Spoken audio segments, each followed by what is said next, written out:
Keluarga terduga penadah kasus pencurian isi rumah warga Pangkalan Balai yang sempat viral di media sosial mempertanyakan kinerja pihak Polres Banyuasin yang hingga kini belum juga menangkap pelaku pencurian.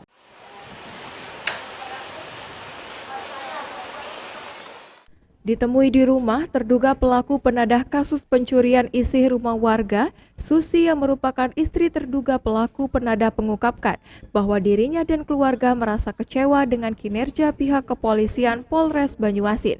Susi mengatakan bahwa suaminya tersebut memang menerima barang yang diberikan oleh salah seorang pelaku pencurian, lalu meminta suaminya untuk membayarkan barang curian tersebut uang sebesar Rp300.000. Atas hal tersebut, pihak kepolisian Polres Banyuasin melalui Ibda Agung Marenra STRK mengatakan, saat dikonfirmasi, kasus tersebut masih dalam proses penyelidikan.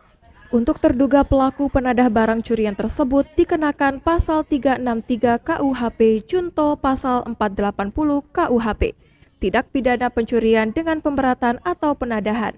Polisian terkait kasus ini apa yuk?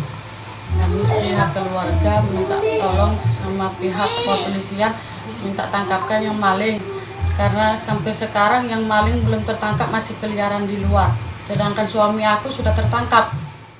Keluarga terduga pelaku penadah barang curian berharap dan meminta agar pihak berwajib dapat segera menangkap pelaku pencurian. Keluarga terduga pelaku penadah barang curian tidak terima jika pelaku sebenarnya belum tertangkap. Muhammad Maulana, PAL TV.